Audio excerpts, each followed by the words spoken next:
네,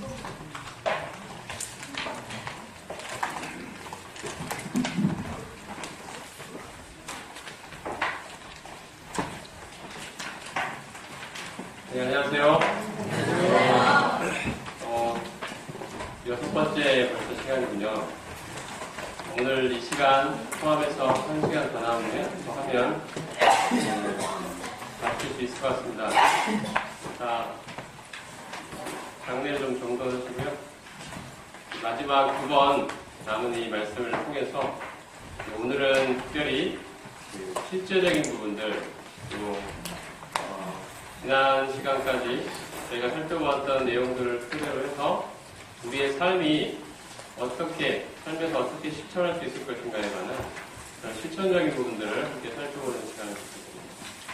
지난 시간까지 했던 내용들은 다 기억하시죠? 네. 중요한 내용들이 여러분 마음에 남아 있으시기를 바랍니다. 특별히 우리 주님께서 내 안에 부활하신 모습, 부활하신 주님이 내 안에 지금 살아계시는 여기에 대해서 우리의 믿음이 분명해지면 좋을 것 같습니다. 오늘 우리가 예배를 드렸는데요. 왜 오늘 우리가 예배를 드릴까요? 다른 날도 있는데 왜 그런 것 같습니까? 구약시대의 사람들은 안식일날 모였잖아요. 왜 우리는 오늘 모이는 겁니까?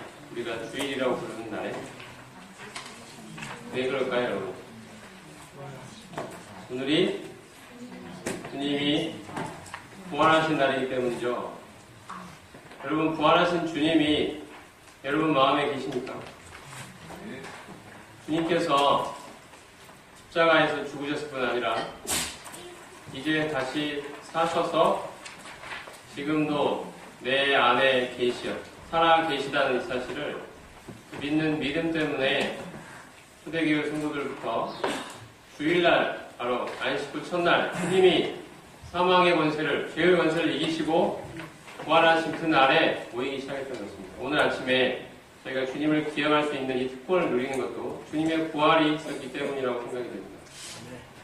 주님이 이 죄의 권세로부터 우리를 해방시키시고 주님 스스로 먼저 부활하셔서 우리에게 부활의 첫 열매가 되시고 이제 부활의 아침, 기쁨과 환희의 그 감격을 우리에게 선사해 주셨습니다.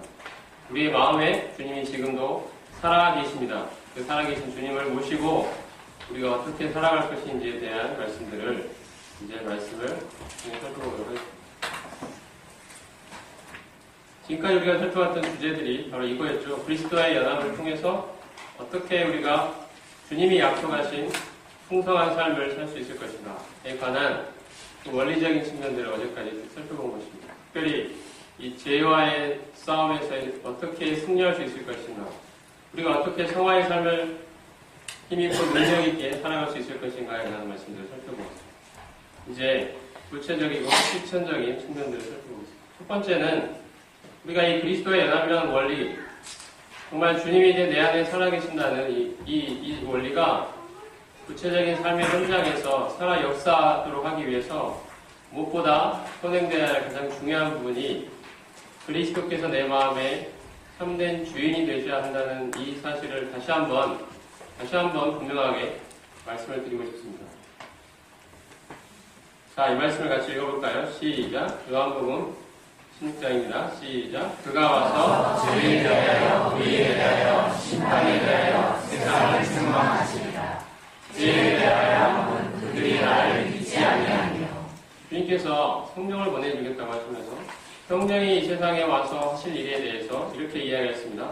그가 와서, 성령께서 오셔서 죄에 대하여, 의에 대하여, 심판에 대하여 세상을 책망하시리라 말씀하셨습니다. 특별히 우리가 주목해 볼 부분은 죄에 대하여라 하면, 성령께서 죄에 대하여 책망하신다 그랬는데 그게 무슨 소리냐 하면 그들이 나를 믿지 아니하미요라고 말씀하셨습니다. 우리는 이 말씀을 통해서 성령께서 책망하시는 우리 마음에 성령께서 찔림을 갖게 하시는 그 죄는 하나님이 이 땅에 보내신 예수 그리스도를 믿지 않는 것이라는 사실을 알 수가 있습니다. 이걸 보면서 우리는 나는 예수님 믿는 사람인데 그러면 나는 책망받을 죄가 없겠구나 이렇게 생각할지도 모르겠습니다. 여기서 믿는다는 말이 무슨 뜻일까요? 여기서 말씀하시는 죄가 예수 그리스도를 믿지 않는 것인데 여기서 예수님을 믿는다는 것은 단순히 그분이 행하신 사역에 대해서 내가 알고 지식적으로 알고 동의하는 것 그것만 의미하는 것이 아닙니다. 여기서 예수님을 믿는다는 이야기는 그리스도를 믿는 걸 말하는 것입니다. 그리스도에 관한 것을 믿는 게 아니고요. 그리스도를 믿는 것입니다. 그리스도라는 인격을 믿는 것입니다. 인격 대 인격이 만나서 나라는 인격이 그리스도라는 인격을 온전히 신뢰하고 그분께 나를 맡기는 이 믿음을 말하는 것입니다. 성경에서 말씀하고 있는 믿음은 특별히 구원과 관련해서 사용된 이 믿음이라는 단어는 늘 이런 식으로 사용됐습니다. 그냥 예수님에 관한 그 여러 가지 지식들을 내가 부인하지 않고 받아들였다. 이게 믿는 게 아닙니다.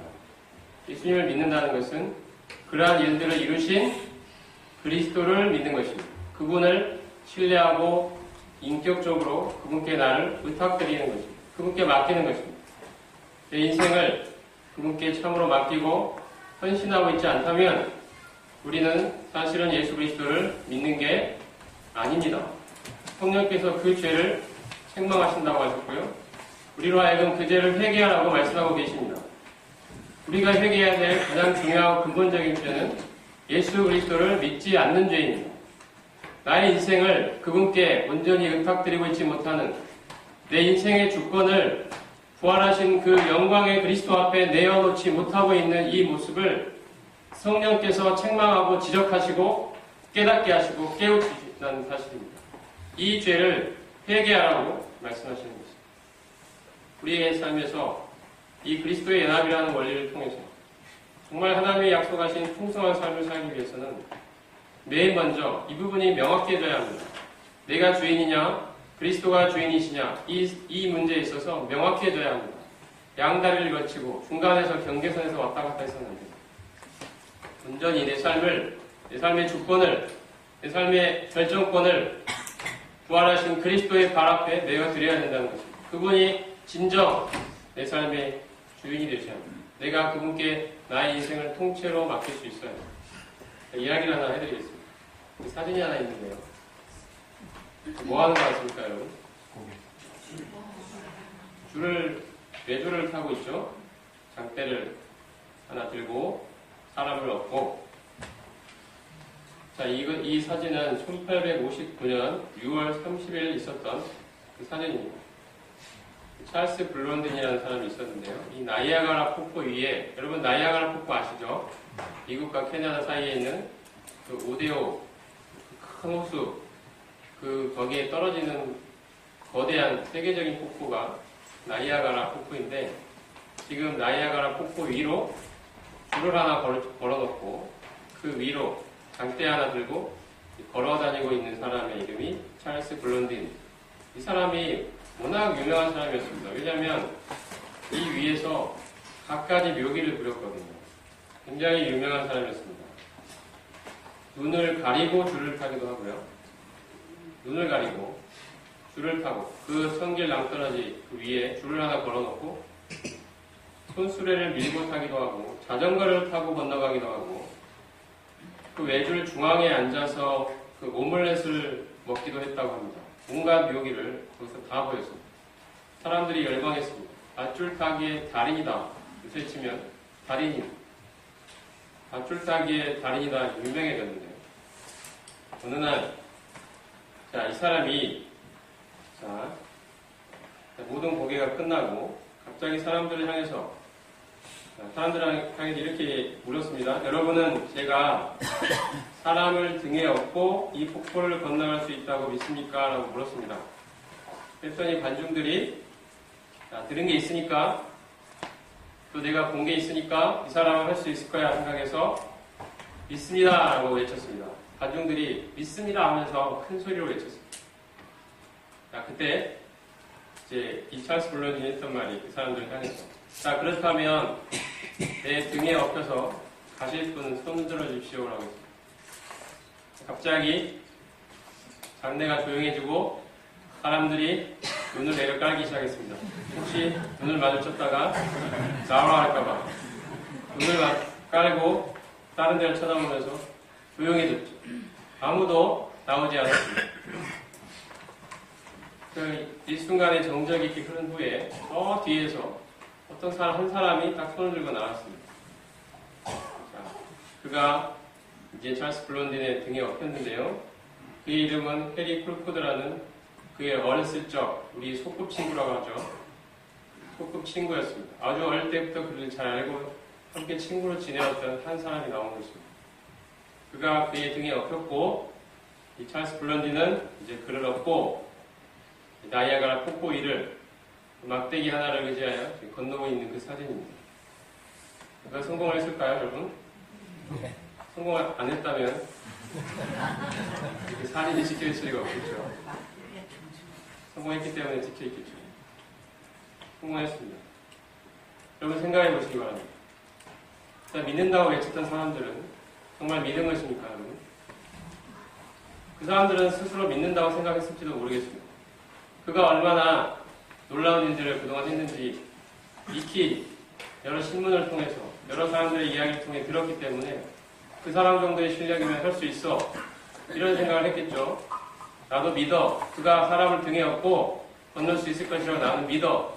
믿는다고 스스로 생각했을 것입니다. 그런데 막상 자기라는 인생을 자기라는 존재를 그에게 의탁할 수 있느냐는 실제로 그 등에 업힐 수 있겠느냐는 이 도전 앞에서 아무도 나오지 못했던 것입니다. 그들은 과연 믿었던 것일까요? 그들은 믿었다고 할 수 있습니까? 그들이? 여러분 생각해 보십시오. 그들이 정말 믿은 것입니까? 성경에서 말하는 믿는다는 말이 그런 사람들이 가졌던 그런 지식적인 믿음, 그가 그 일을 할 수 있다고 생각해 그런 일을 했다고 들었어. 그게 사실이겠지. 나도 거부하지 않아. 부인하지 않아. 그는 그걸 할 수 있어. 라는 이 정도 수준을 가지고 성경에서 믿는다고 하지 않는다는 것입니다. 성령께서 책망하실 때, 죄에 대해 책망하실 때 예수 그리스도를 믿지 않는다는 것은 무슨 죄냐면 예수 그리스도라는 그분 앞에 나라는 인생을 내어 맡길 수 있는 그 믿음을 말하는 것입니다. 이것이 성경에서 말하는 참된 믿음입니다. 예수님 앞에 나의 인생을 온전히 내어 맡길 수 있는 것입니다. 나의 주권을 그분 앞에 맡기는 것입니다. 나의 인생은 이제 당신 손에 있습니다. 당신 뜻대로 사용하여 주십시오.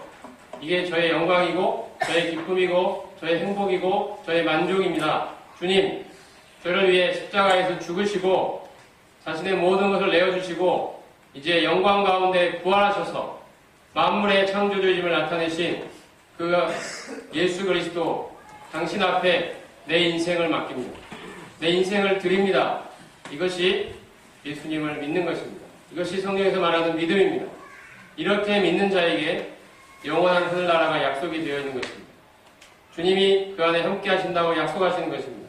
이것이 예수님을 믿는 것입니다. 여러분은 믿으십니까, 예수님? 예수님 믿는 자이십니까? 예수님의 등에 엎여서 그 청질 낭떠러지 위를 가실 수 있겠냐는 것입니다. 이것이 성경에서 말씀하는 믿음입니다. 이렇게 믿는 자에게 주님이 자신과 하나 되는 그 놀라운 연합의 축복을 약속해 주셨습니다. 풍성한 삶의 축복을 약속해 주셨습니다. 주님과 영원토록 동행하는 그 삶의 만족과 기쁨과 환희와 감사를 약속해 주신 것입니다. 예수님과 온전히 하나 되는 이 기쁨을 약속하신 것입니다. 이걸 먼저 우리의 삶에 분명하게 하고 넘어가면 좋겠다는 것입니다.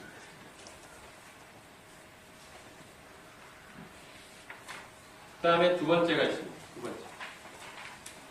자, 같이 읽어보도록 하겠습니다. 시작. 나는 죽고 그리스도께서 사실로 깨어나. 나는 죽고. 이미 죽었죠, 여러분? 우리가 살펴봤죠? 나는 이미 죽었죠.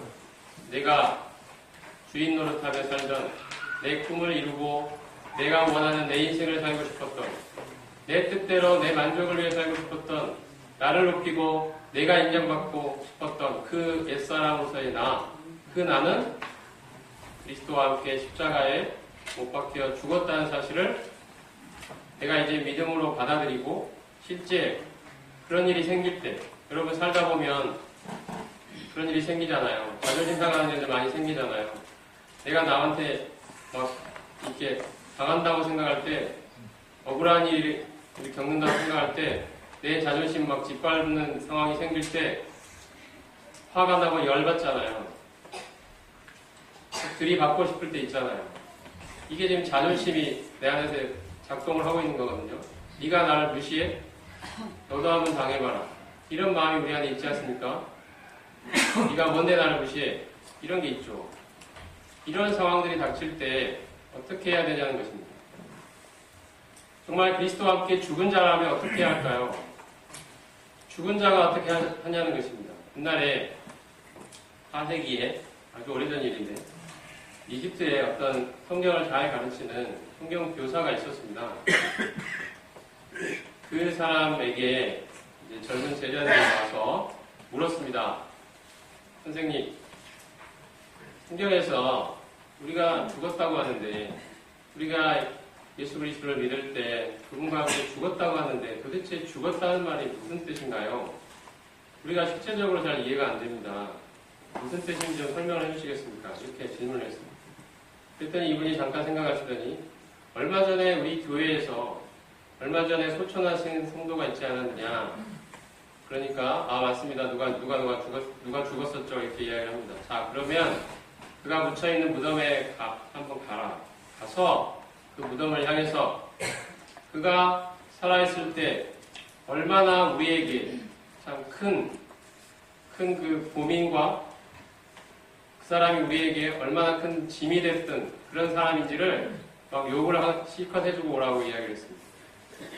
그가 있으므로 교회에 얼마나 큰 부담이 됐고 짐이 됐고 성도 간에 참 화목이 깨지고 그가 있으므로 많은 성도가 상처를 받고 뭐 온갖 욕들을 다 해주고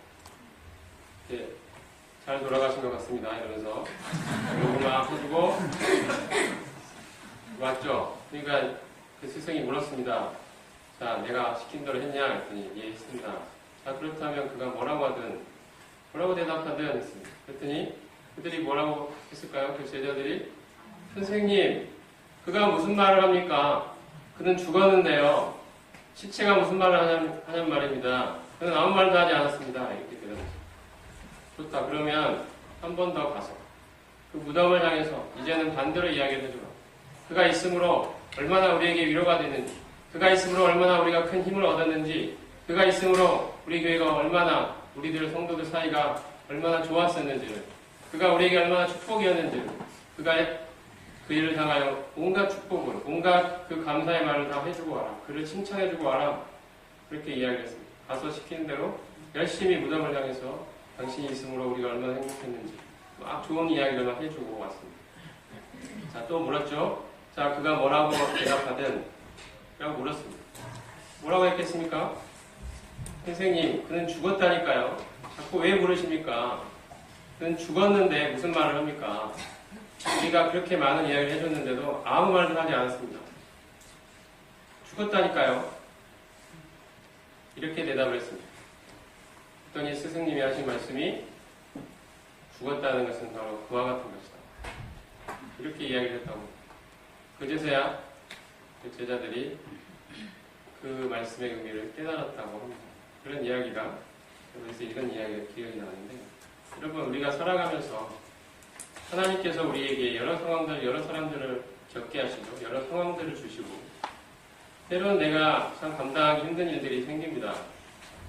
상황은 변화되지 않고, 그 상황이 나를 막 얽어매는 것 같고, 답답하게 하고, 힘들게 하는데, 이 상황이 바뀌지는 않고, 때로는 주변의 사람들이 나를 힘들게 하는데, 이 사람은 사라지지 않고, 좀 사라졌으면 좋겠는데, 사라지지는 않고, 계속 내 자존심을 긁어대고, 내 속을 상하게 하는, 내 비위 상하는 일들을 자꾸 그런 말들을 하고, 내 속을 긁어대는 이야기를 해대는 그런 사람들이 꼭 주변에 있다는 것입니다. 이 사람들은 사라졌으면 좋겠는데, 혹시 교회 안에도 그런 성도님들이 계십니까? 서로 간에. 저 성도장 없어졌으면 좋겠는데. 왜 나를 이렇게 내 마음을 이렇게 알아주지도 않고 자꾸 속을 긁어내는 이야기를 하는지, 왜 자꾸 그런 사람은 없어지지 않고 내 주변에 어슬렁거리는지, 여러 가지 생각들이 들었습니다. 이런 상황들 속에서 우리는 어떻게 해야 할까요? 정말 죽은 자라면 어떻게 할까요, 여러분?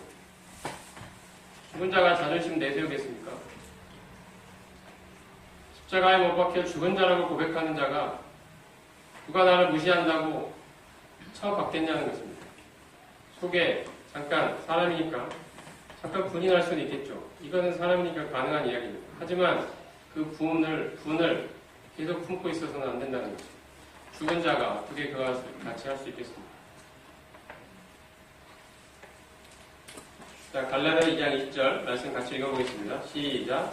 내가 그리스도와 함께 십자가에 못 박혔느니 그런자에게 내가 산 것이 아니요 오직 내 안에 그리스도께서 사신 것이다. 자, 어제도 봤던 말씀이죠. 내가 그리스도와 함께 십자가에 못 박혔다는 말이 무슨 말입니까? 내가 그리스도와 함께 죽었다는 이야기. 여러분, 죽으면 얼마나 해방되는지 아십니까?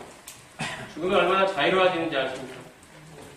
기존에 그 상황에 서면 나는 정말 억울해하고 답답해하고 분통 터져서 죽어버릴 나였는데, 이제는 그 나가 십자가에 못 박혀 죽었다는 이 사실을, 하나님이 이루신 사실을 믿음으로 받아들이고 나니 내 마음이 너무 편해지는 거예요. 나는 죽은 자구나. 나는 시체와 같구나. 저 무덤에 묻혀있는 저 시체처럼, 정말 아무것도 느끼지 못하는 시체처럼 주님이 나를 그렇게 만들어 주셨구나. 그 사실을 내가 믿음으로 내 것으로 받아들이는 것입니다. 그 순간. 이게 주님이 십자가를 지라고 하신 말씀의 뜻입니다. 십자가를 진다 그러면 보통 사람들이 하기 싫은 일 억지로 떠맡는 것을, 야, 네가 십자가를 져야지, 이렇게 말하잖아요. 네가 십자가를 져야지. 십자가, 내 인생의 십자가가 뭘까요? 정말 나를 힘들게 하는 괴로운 일, 이렇게 생각하실 것입니다. 그래서 주님이 말씀하신 십자가가 그런 걸까요? 십자가는 여러분 뭐 하는 곳입니까? 십자가를 지고 있는 사람은 지금 뭐 하고 있는 사람이죠? 그렇죠. 사형틀입니다. 십자가는. 지금 죽으러 가는 길입니다. 그냥 무거운 짐 지고 이 올라가는 게 아니에요. 죽으러 가는 길이에요. 십자가는 죽음입니다. 주님이 십자가를 지라는 말씀은, 우리에게 십자가를 지라고 하신 말씀은 뭐냐면, 네가 나와 함께 십자가에 못 박혀 죽은 자라는 사실을 마음으로 인정하고 받아들이고 실제 삶의 상황과 환경 속에서 그것에 순종하면서 살아가라는 뜻입니다. 하나님이 정말 우리를 죽을 것 같은 상황으로 몰고 가실 때가 있습니다. 정말 힘들고 괴로운 상황으로 이걸 왜 벗겨주시지 않지? 왜 이 상황은 안 없어지는 거야? 경제적인 문제, 건강의 문제, 인간관계에서의 문제, 많은 문제들이, 하나님이 왜 이걸 나에게 벗겨주지 않고 나를 힘들게 하실까? 이걸 내버려 두실까? 이런 생각이 들 때가 있습니다. 그게 그 상황에서 십자가를 지라는 말씀은 내가 그리스도와 함께 십자가에 못 박혀 죽은 자라는 사실을 마음으로 받아들이고 하나님이 허락하신 상황과 환경 속에서 하나님의 뜻을 찾아가는 데 있는 것입니다. 내가 그리스도와 함께 십자가에 못 박혀 죽었다. 저 십자가에 지금 여러분이 달려 계신 모습이 보이십니까? 주님이 달린 십자가에 함께 매달려 죽은 내가 보이냐는 것입니다. 이게 믿음의 눈으로 그걸 바라볼 수 있기를 원합니다. 하나님이 보실 때 우리는 십자가에 못 박혀 죽은 자들입니다. 내가 볼 때는 안 죽은 것 같더라도 하나님 보실 때는 죽었죠. 우리가 이 사실을 이제 믿음으로 내 것으로 취하는 것입니다. 하나님, 십자가에 못 박혀 죽었다는 사실을 제가 이제 믿음으로 받아들입니다. 이렇게 해주셔서 정말 감사드립니다. 이 상황, 이 환경, 이 사람과의 관계 속에서 제가 이 말씀에 순종하기를 원합니다. 고린도후서 4장에 보면요. 자, 이 말씀을 같이 읽어보겠습니다. 시작. 우리가 항상 예수 그리스도를 보내신 것은 예수의 생명으로 우리 몸에 나타나게 하려 합니다. 우리 삶과 예수를 위하여 생명의 넘치심은 예수의 생명이 또한 우리 죽을 위치에 나타나게 하려 합니다. 고린도후서 4장을 보시면요. 맨 4장 4절부터 이렇게 시작하는데 그리스도의 영광의 복음에 대해서 말씀을 합니다. 우리가 우리를 전파하는 것이 아니라 오직 그리스도 예수의 주 되신 것과 또 예수를 위하여 우리가 너희의 종된 것을 전파합니다. 예수 그리스도께서 우리의 주인이라는 사실을 바울이 전파했다고 이야기합니다. 이것이 그리스도의 영광의 복음이라고 말합니다. 그분이 얼마나 영광스러운 우리의 주인이라는 사실을 알고 있느냐, 이 사실을 증거하는 것입니다. 그 예수께서 영광스러운 우리 주인이시다, 이 말을, 이 복음을 증거했다는 것입니다. 이것을 바울은 그리스도의 영광의 복음이라고 불렀습니다. 이 보배를 질그릇에 가졌다고 이야기합니다. 이는 심히 큰 능력이 하나님께 있고 우리에게 있지 않음을 알게 하려 합니다. 이 보배를 질그릇에 가졌다. 여기서 말하고 있는 보배는 누구이시겠습니까? 바로 이 질그릇 같은 내 안에 찾아오신, 내 안에 계신 예수 그리스도 나의 주인이시죠. 이분이 바로 나의 보배이십니다. 영광의 주님이십니다. 영광의 주인입니다. 이것을 복음이 말하고 있다는 것입니다. 복음이 말하는 것은 단순히 죽어서 하늘나라 간 것만 말하는 게 아니고요. 그것도 다 포함됩니다. 포함되는데 복음이 말하고 있는 중요한 내용은 부활하시고 영광을 얻으신 이 예수 그리스도, 그분이 나의 주인으로 지금 내 질그릇 같은 내 안에 보배로 계시다, 이 이야기를 하고 있다는 겁니다. 영광의 주님이, 이 보배이신 주님이 내 안에 계시기 때문에 어떠한 결과를, 어떠한 축복을, 어떠한 혜택을, 우리가 어떠한 효과를 우리 삶에서 경험할 수 있느냐. 자, 바울의 고백을 제가 읽어드리겠습니다. 우리가 사방으로 오랫싸움을 당하여도 쌓이지 아니하며 답답한 일을 당하여도 낙심하지 아니하며 박해를 받아도 버림받지 아니하며 부끄러뜨림을 당하여도 망하지 아니하고 우리가 항상 예수의 죽음을 몸에 짊어짐은 이제 나오는 것입니다. 예수의 생명이 또한 우리 몸에 나타나게 하려 합니다. 바울은 사방으로 우겨싸움을 당한 삶을 살았다고 고백합니다. 여러분의 삶에 정말 사방으로 우겨싸움을 당하는 것 같은 상황이 있으십니까? 이 오른쪽으로 가도 해결책이 보이지 않고, 왼쪽을 보아도 그 상황을 뚫고 나갈 그 길이 보이지 않고, 앞을 보아도 빛이 보이지 않고, 뒤를 보아도 참 나를 얽어매고 있는, 우겨싸고 있는 이 답답한 상황밖에 보이지 않는 그런 어둡고 참 긴 터널과도 같은 그런 상황을 말합니다. 이런 상황 속에서 바울이 고백하는 것은 쌓이지 않았다고 이야기합니다. 쌓이지 않았다. 답답한 일을 당해도 낙심하지 않았다. 박해를 받아도 버림받지 않았다. 거꾸러뜨림을 당해도 망하지 않았다고 고백합니다. 우리의 삶에 하나님이 때로는 이런 우겨쌈, 답답한 일, 박해, 거꾸러뜨림과 이런 단어들이 우리에게 연상되는 상황들을 겪게 하실 때가 있습니다. 하나님 왜 그렇게 하시냐는 것입니다. 우리로 하여금 단순히 그 가운데서 오래 견디는 것을 연습하게 하시는 것이 아닙니다. 하나님이 배우길 원하시는 것은 그 가운데 우리의 몸을 예수 그리스도, 그분의 죽음과 동참시키는 그것을 경험하기를 원하십니다.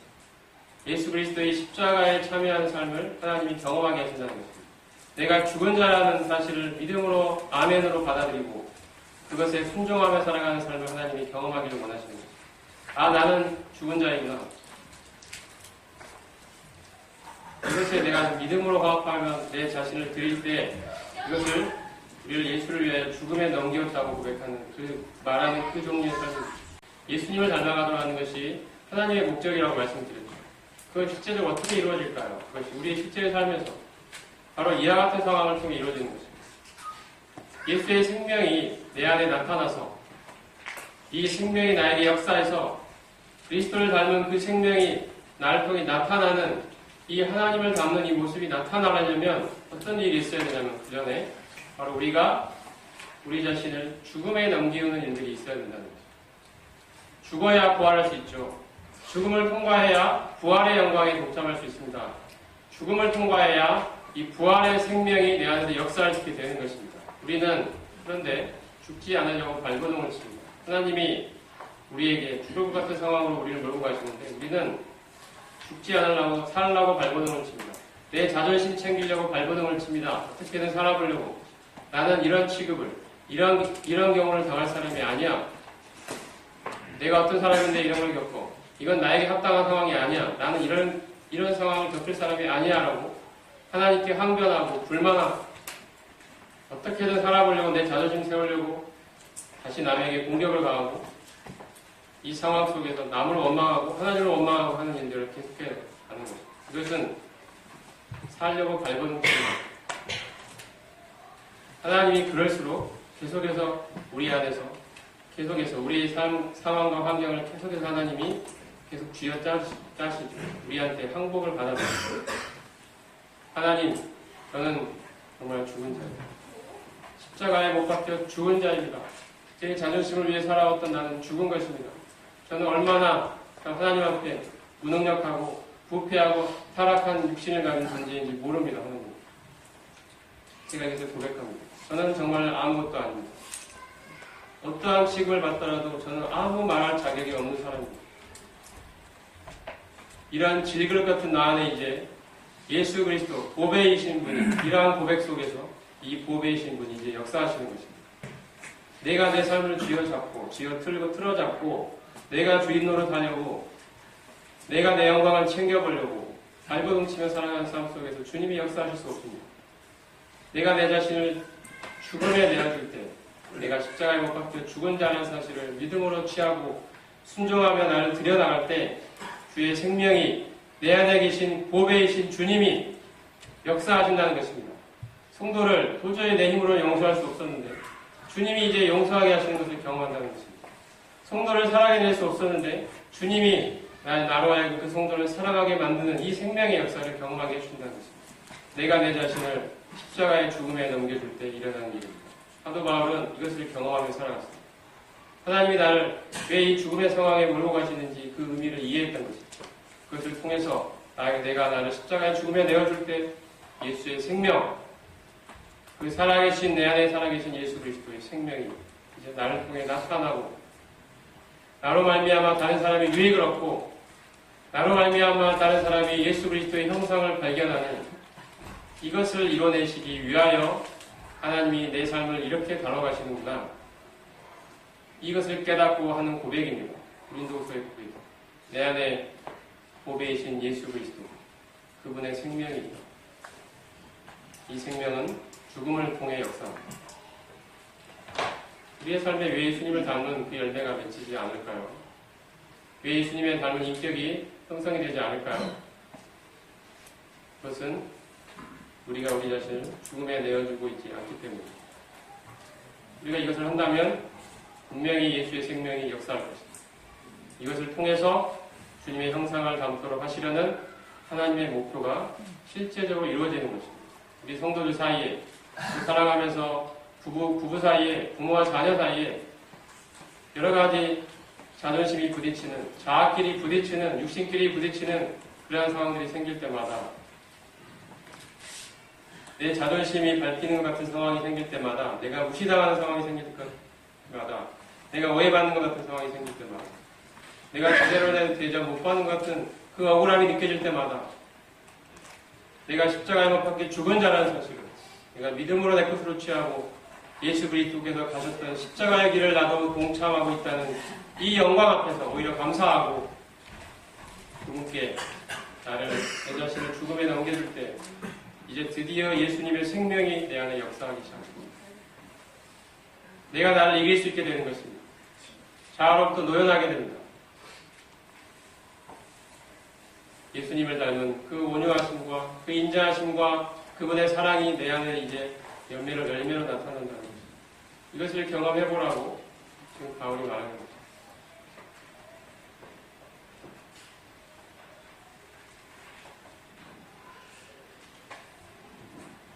이전에 작은 간증이라고 하기 부끄러운 이야기입니다만 이전에 아주 오래된 이야기입니다.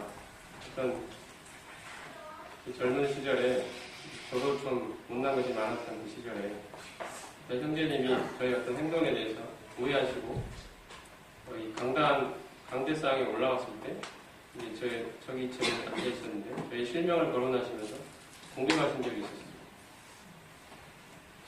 이 강대상 그때 굉장히 저는 억울하고 내 행동에 대해서 한 번도 왜 그렇게 했는지에 대해서 한 번도 물어보시거나 개인적인 교제도 없이 강대상에 올라와서 전체 성도 앞에서 공개적으로 제 이름을 거론하면서 나는 모임생활 하면서 저렇게 불경한 형제를 만나본 적이 없다.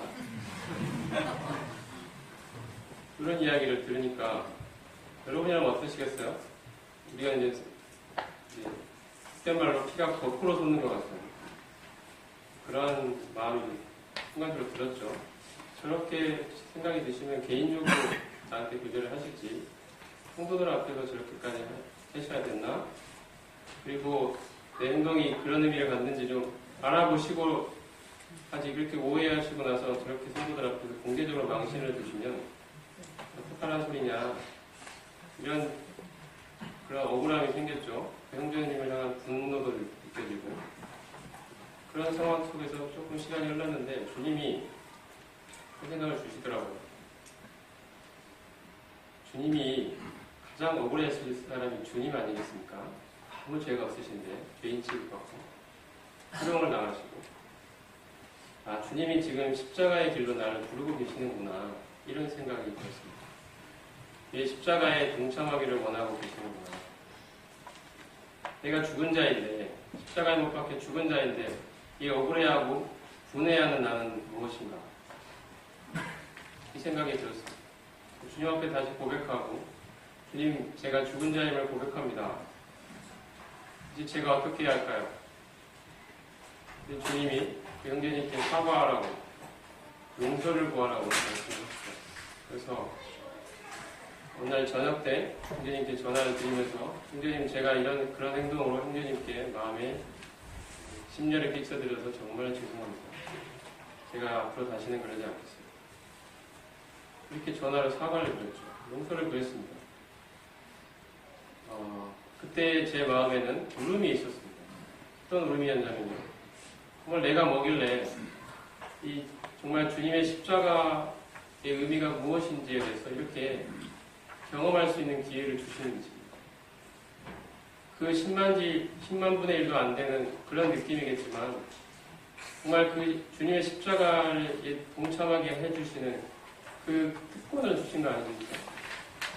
내가 무엇이길래 주님의 십자가의 그 맛을 느끼게 해주시는지, 주님이 걸어가신 그 길로 진짜 100만 번째 일이라도 이렇게 따라갈 수 있는 기회를 주시는 건지, 그 은혜를 생각할 때 감사가 되어서 마음으로 울면서 그 형제님께 사과를 드리고, 그리고 났는데 너무 마음이 편해지는 거예요.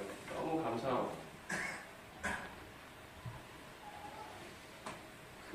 정말 이 나의 분노와 용서하지 못하는 마음으로부터 놓여나서 형제님을 사랑하고 용서할 수 있는 그런 마음이 있습니다. 물론 제가 잘못한 것도 분명히 있을 것입니다.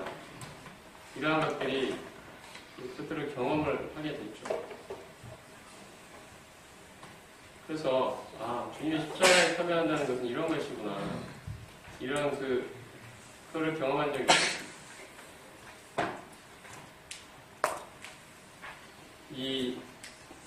우리가 살아가면서 참 우리는 옳고 그름을 따져가지고 무엇이 옳은지 밝혀내고 입증하기를 원합니다. 그래서 나의 억울함을 풀려고 하죠.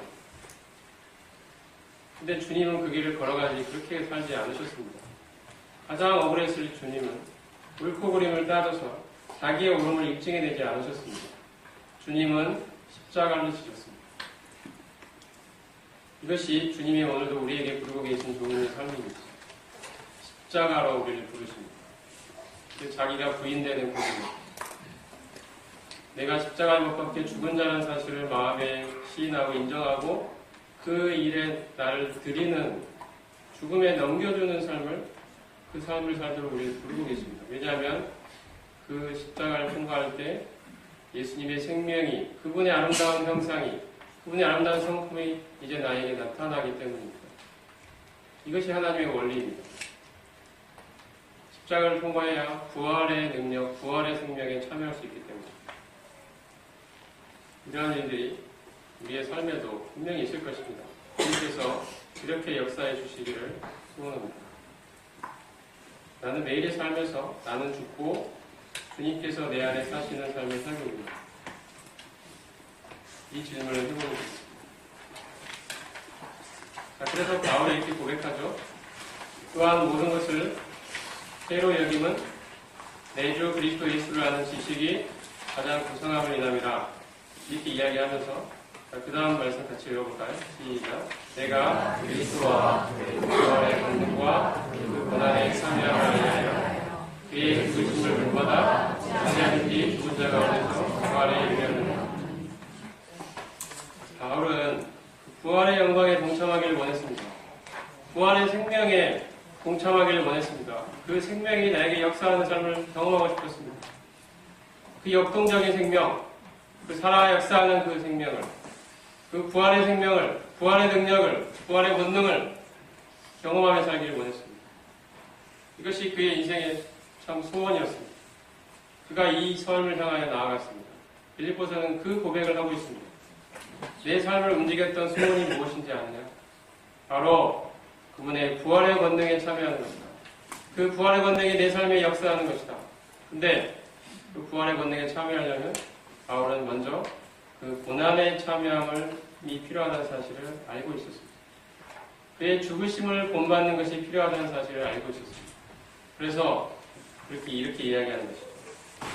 내가 이제 그리스도와 그 부활의 권능과 그 고난에 참여함을 알려하여, 바울은 이것을 알기를 원했던 것입니다. 부활의 권능을 알기를 원했고 그 고난에 참여함이 무엇인지 알기를 원했습니다. 이렇게 알 때 그리스도 예수를 알 수 있기 때문입니다. 그리스도 예수를 이렇게 알아가는 지식이 이 세상에서 가장 고귀한 지식이라고 바울이 고백합니다. 최고의 지식이라고. 예수님을 어떻게 알아갈 수 있겠습니까? 식상머리에 앉아서 이 책 몇 번 본다고 이게 예수님을 알아지는 게 아니죠. 예수님을 경험적으로 알아가려면 십자가에 참여하는 삶이 전제되어야 됩니다. 그리고 이걸 통해서 부활의 본능을 경험해봐야 주님이 가셨던 십자가와 부활의 삶을 경험할 수 있습니다.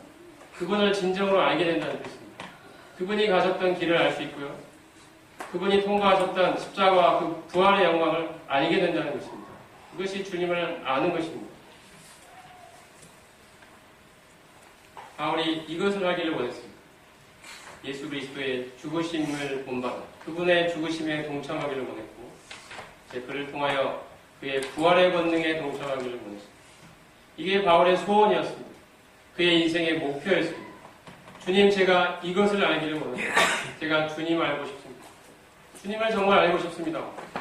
그것을 위해서 제가 주님의 십자가에 참여하기를 원합니다. 그리고 그를 통하여 주님의 부활을 맛보기를 원합니다.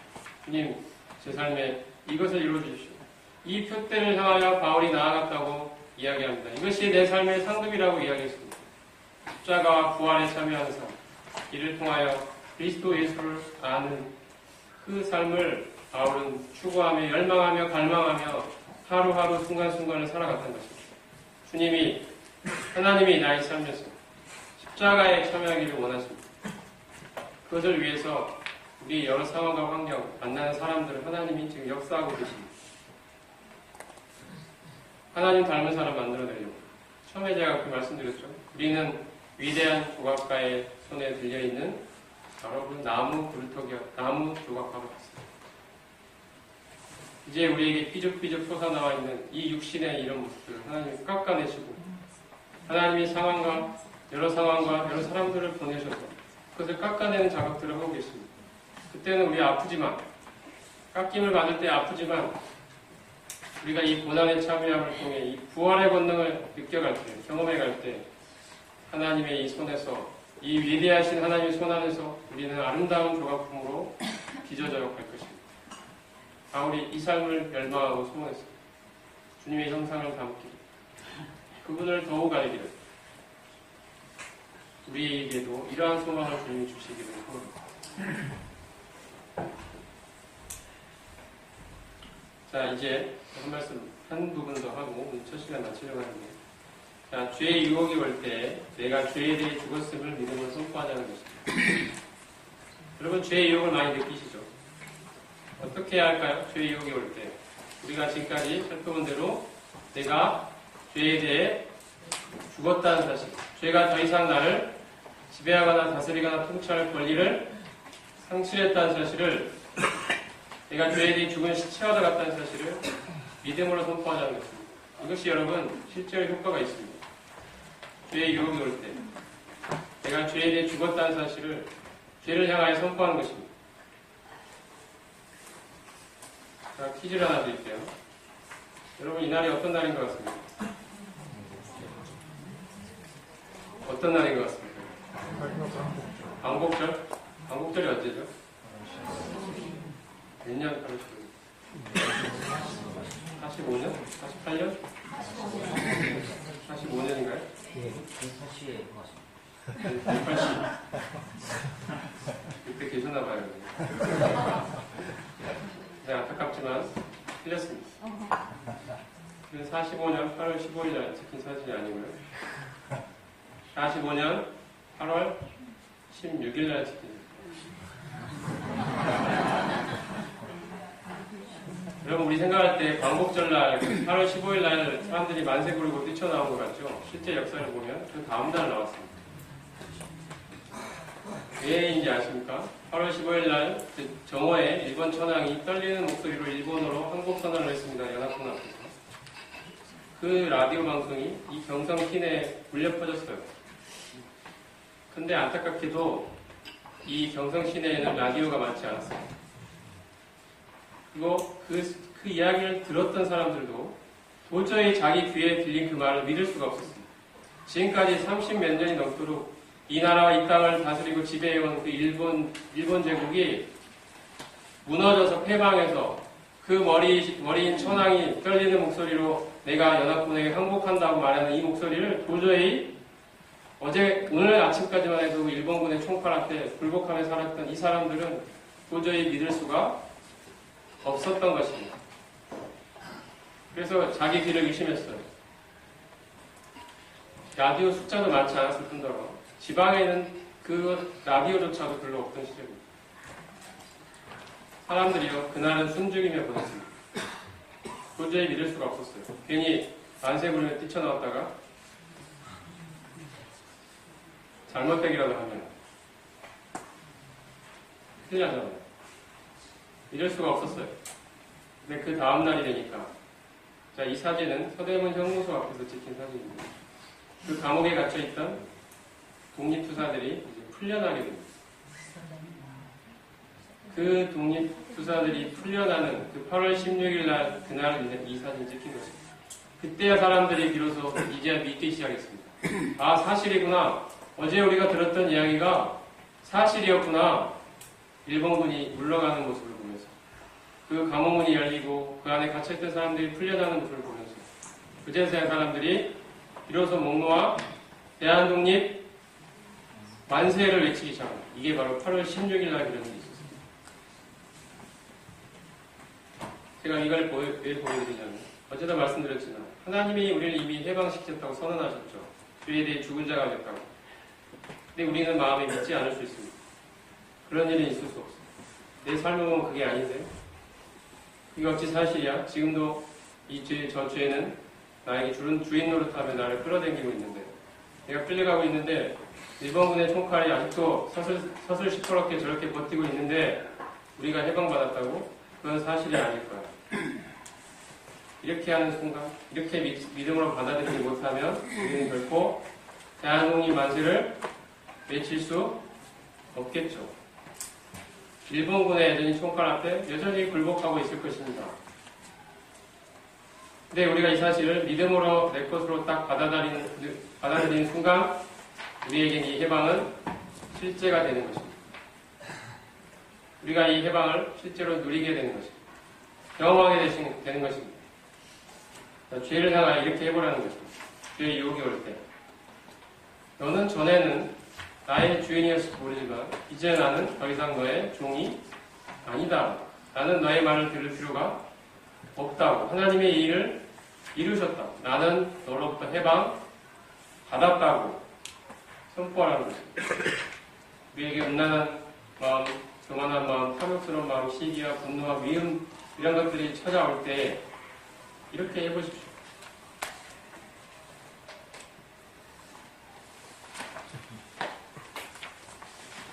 조금 시간이 한 10분만 더 사용하도록 하겠습니다. 자, 죄의 유혹에 대해 어떻게 할 것인가 좀 더 자세히 설명을 드립니다. 먼저는 죄를 짓지 않고자 하는 분명하고 지속적인 열망이 필요합니다. 어떤 분들은 예수님 믿고 구원받긴 했지만 육신이 있는 한 어쩔 수 없이 죄에 대해 질 수밖에 없다. 죄를 짓더라도 죄사함은 받았으니 선량을 할 수 있게 되었으니 큰 문제 없다. 이렇게 생각하시는 분들이 있을 수 있는데요. 이런 생각을 버려야 합니다.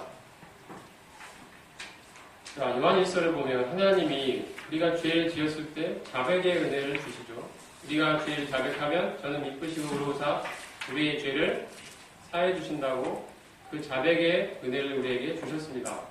우리가 죄를 짓고 실패하면 반드시 하나님 앞에 자백하면 됩니다. 자백하면 됩니다. 그리고 자백을 해야 합니다. 죄를 지었을 때는. 이게 하나님의 해결책입니다. 근데 중요한 것은 그렇게 자백의 은혜를 주신 것은 죄를 마음껏 지으라고 그렇게 하신 걸까요? 이제 너 자백만 하면 되니 마음껏 죄 지어도 괜찮아. 내가 다 해결책 만들어 놨으니 죄 마음대로 지으며 살아라. 이렇게 하는 건가요? 여러분의 자녀들이 우리 애들 키우는 성도님들 많으신 것 같은데 어떤 잘못을 저지르고 와가지고 엄마, 아빠 용서해 주세요 하면 여러분 용서해 줍니까? 안 해줍니까? 용서해 주죠. 안 해주는 분 계실까요? 해주죠. 근데 어떤 마음으로 해줘요? 내가 용서해 주고 또 똑같은 죄 또 지어도 되니까 또 죄 짓고 와. 또 용서해 줄게. 이런 마음으로 해줍니까 여러분? 다시는 그 잘못을, 그 죄를 짓지 말아라. 내가 이번에 용서해 줄게. 물론 또 그렇게 와도 또 잘못했다고 하면 또 용서해 줄 것입니다. 하지만 우리 마음에 뭐가 있죠? 그가 그 죄를 또 짓지 않기를 바라는 마음이 있는 것입니다. 그 마음으로 부모가 용서를 해줍니다. 올바른 인간이 되기를 바라는 마음으로 용서를 해주는 것입니다. 하나님도 마찬가지입니다.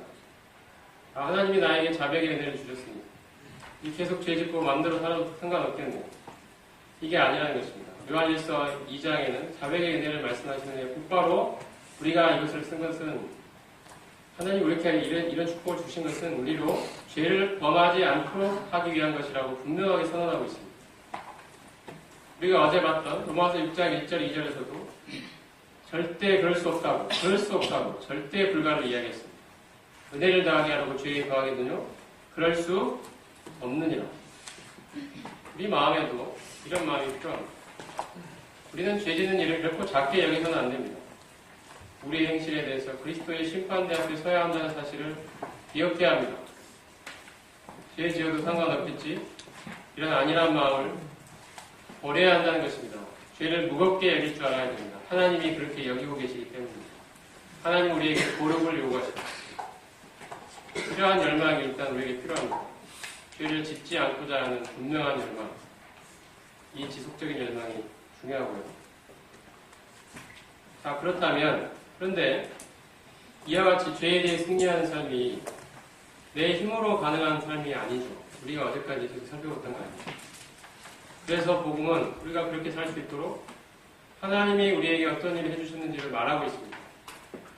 그리스도와의 연합을 통해 우리를 죄로부터 해방시키신 사실을 말했죠. 이 사실을 이제 믿음으로 내 것으로 취하는 것입니다. 그리고 그 믿음대로 실제의 삶에서 이제 순종하며 사는 거죠. 그럴 때 내 삶의 현실로 나타납니다. 그 믿음대로 되는 것입니다. 우리가 지금까지 살펴왔던 내용이 이것이었습니다. 자, 그래서 이제 정리 삼아 한번 말씀을 드리려고 합니다. 자, 여러분 이 사람이 누군지 아십니까?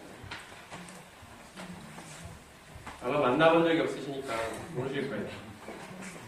지금부터 죽은 지 1000년도 넘은 사람이니까. 이 그림도 상상해서 그린 그림이니까 아마 모르실 거예요. 누구냐면요. 어거스틴이라는 사람입니다. 혹시 들어보셨습니까?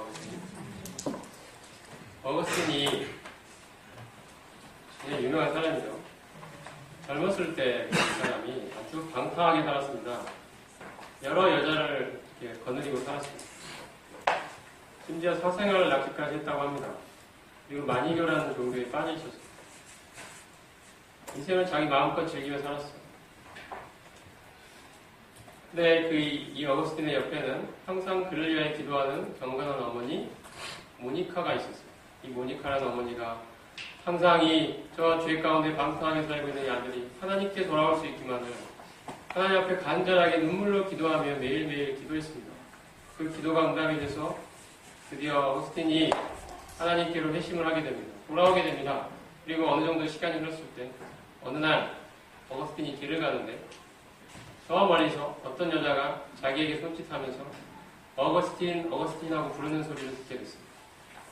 얼굴을 들어 쳐다보니까 자기가 젊었을 때 함께 죄를 즐기며 살았던 그 여자였습니다. 그 여자가 어거스틴의 이름을 부르고 있었던 것입니다. 그가 그 여자에게 눈길을 주지 않고 그냥 가려고 하니까 그 여자가 더 큰 소리로 어거스틴, 나를 모르겠느냐 하면서 어거스틴하고 더 이름을 크게 불렀습니다. 그랬더니 어거스틴이 그 여자에게 했던 말이 이것입니다. 뭐라고 했는지 아십니까?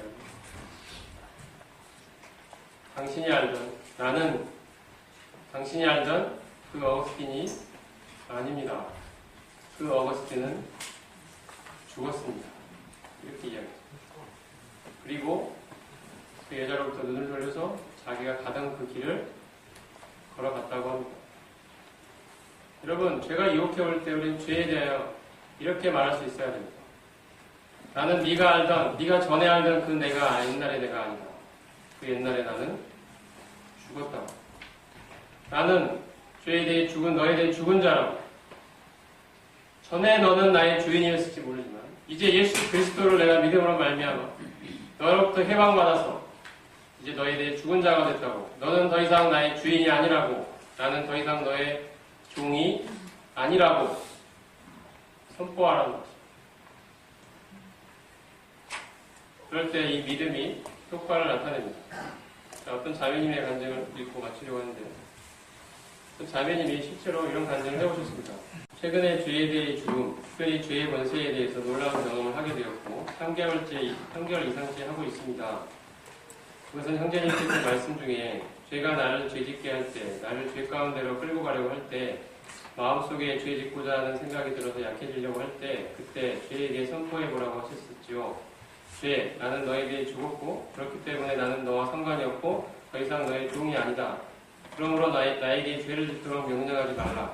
나는 더 이상 너의 종이 아니며 너와 상관없는 자가 되었고 너에 대해 자유하다. 이렇게 선포해보라고 하셨죠. 그런데 몇 개월 전 제가 더 이상 너무 괴로워서 그 방법을 한번 시도해본 것입니다. 엎드려 누워서 죄에 대해 선포했습니다. 소리내지 못하고 마음속으로 선포해보았습니다. 저는 제가 해결하고 싶은 죄의 문제가 있었습니다. 그런데 놀라운 일이 일어났습니다. 엎드려 기도한 그 순간 이후로 그 죄에 대한 몸의 반응이 일어나지 않았습니다. 실로 놀라운 일이었습니다. 저는 주님께 감사드렸습니다.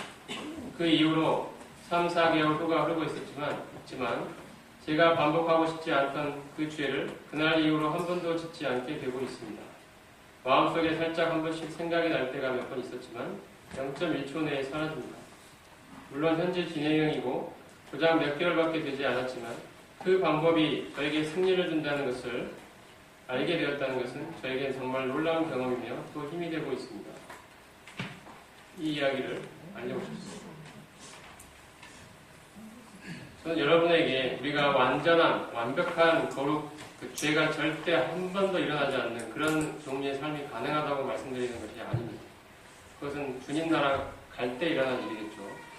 주님이 영광 중에 우리를 맞으러 오실 때 우리의 몸이 그분의 영광의 몸의 형체와 같이 변하게 될 그날에 일어날 일입니다. 그런데 어떤 사람이 이런 이야기, 어떤 나라의 덕원에 이런 말이 있습니다. 새가 지나가다가 당신의 머리에 앉을 수는 있다. 근데 그 새가 당신의 머리에 둥지를 틀게 해서는 안 된다. 그런 격언이 있습니다. 우리의 육신이 있기 때문에 죄의 유혹을 나도 모르게 느낄 수가 있습니다. 그것은 일어날 수 있는 일입니다. 순간적으로 정말 어떤 짧은 치마를 입은 여자가 쑥 지나가는데 그걸 나도 모르게 쑥 봤다가 속에서 음란한 생각이 쑥 들 때가 있어요. 형제님들은 그런 경험들이 다 있으시죠? 그거는 내가 육신이 있으니까 그건 내가 어쩔 수 없는 부분일 수 있어요. 그것까지 없어지지 않는다는 것입니다. 그것은 주님 나라 갈 때 일어나는 일이겠죠. 근데 문제는 뭐냐면요. 새가 머리에 지나가다가 딱 앉은 거예요. 근데 문제는 그 새가 나의 머리에서 계속 둥지를 틀게 하는 것이 문제라는 것입니다. 그 생각을, 그 음란한 생각을 마음에 계속 품고 즐기고 좋아하고 이렇게 하고 있는 거예요. 이것은 우리 책임입니다. 하나님 앞에서 우리의 책임입니다.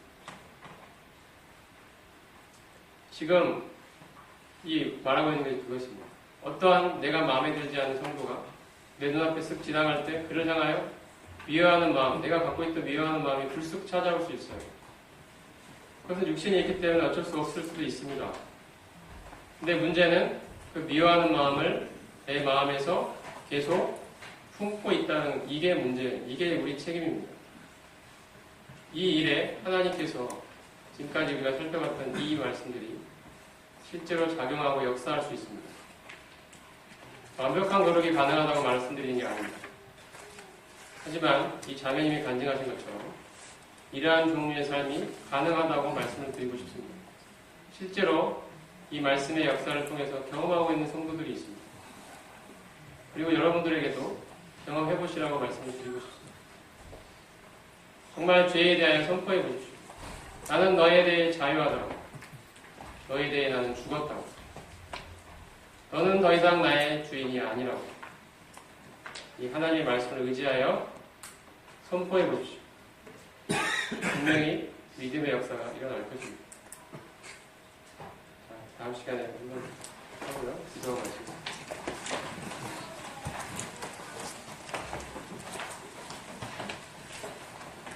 주님, 정말 주님이 저의 마음에 참된 주인으로 가져가시기를 다시 한번 기도드립니다. 주님, 제 자신이 주인 노릇하며 살아왔던 그 삶을 이제 회개하고 내려놓고 정말 나를 위해 십자가에서 죽으셨을 뿐 아니라 이제 다시 사셔서 만주의 주이심을, 만왕의 왕이심을 입증해 주신 예수 그리스도 그분의 영광 앞에 내 삶의 주권을 내려놓고 나를 온전히 내어 맡기게 되기를 원하옵나이다. 이 일을 제 10년 가운데 이루어 주시옵소서. 그리고 나의 실제의 삶 가운데 때로 견디기 힘든 억울하고 답답한 상황들, 이런 일이 생기고 어떤 사람이 자꾸 나를 힘들게 하는 그런 상황이 생긴다 할지라도, 이런 상황이 변화되지 않는 것처럼 느껴진다 할지라도 주님, 참으로 주님이 우리에게 요구하시는 그 십자가를 지는 삶을 살아가기를 원합니다. 내 자신이 참으로 십자가에 못 박혀 죽은 자라는 사실을 믿음으로 받아들일 수 있게 하여 주시옵소서. 그리하여 이를 통하여 부활의 권능에 동참하는 삶을 살기를 원합니다. 십자가의 참여함을 통해 부활의 생명이 나에게 역사하는 것을 경험하기를 원합니다. 그러한 환경으로부터 노여나 자유를 경험하기를 원합니다. 그러한 사람으로부터 노여나 자유를 경험하기를 원합니다. 주님, 이것이 모두 제 마음에 달린 것임을 제가 잘 알고 있습니다. 주님, 제 마음 안에서 주님이 제 마음을 다스려 주시옵고 저희 자신이 참으로 못 박혀 죽은 자라는 사실을 믿음으로 받아들일 수 있도록 주님이 역사해 주시기를 소원합니다. 믿음대로 순종하며 살기를 원하옵나이다.